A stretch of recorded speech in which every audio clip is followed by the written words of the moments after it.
Gandang gabi mga idol. Ah, Welcome po sa aking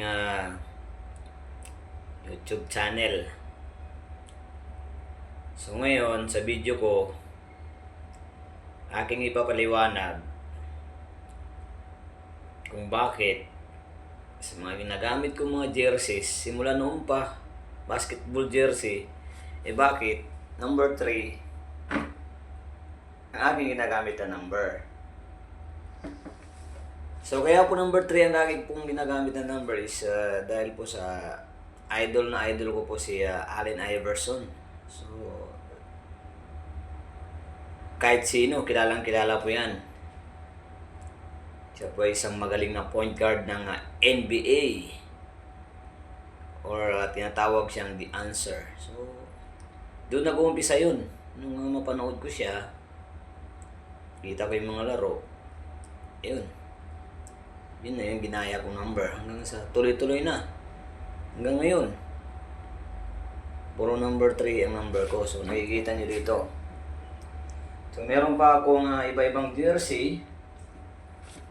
So ito, yan, makikita nyo yan, iba-iba. So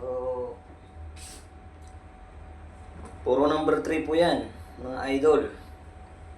Mapapansin nyo, lahat ng ginagamit kong jersey,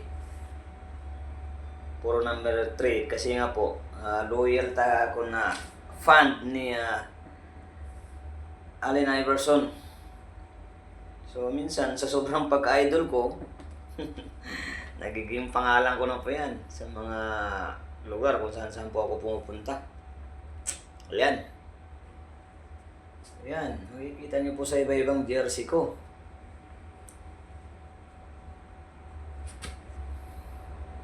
Yan, puro number 3 po yan. Pero meron din naman po akong number na hindi 3. Basta yung binibili ko or binibigay sa akin. Pwede naman yun. Ginagamit ko naman siya. Pero as much as possible, number 3 po talaga yung paborito ko pong jersey number. Ayan. Puro 3 po yan, mga idol. So, talagang mula sa umpisa, yan po yung number ko. So, may kwento ko lang. Minsan sa mga tournament, sa mga barangay, so, nangyari na nagkakaroon ng selection ng player. So, yung isang kasama, number 3 din na number. So, pinapag-iusapan ko na lang na idol, baka pwedeng sa akin na lang yung number na yan dahil paborito ko. So, yung iba pumapayag naman.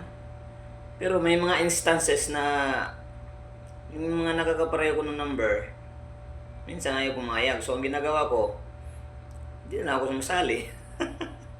So, ayun. Sumasali na ako sa ibang team para magamit ko lang yung number na yun. So, sa madaling sabi, kung walang number 3, walang basketball. Parang ganun. So, yun. Sa ngayon, mga idol, alam niyo na kung bakit laging number 3 ang aking ginagamit na jersey number. So, maraming salamat po. God bless.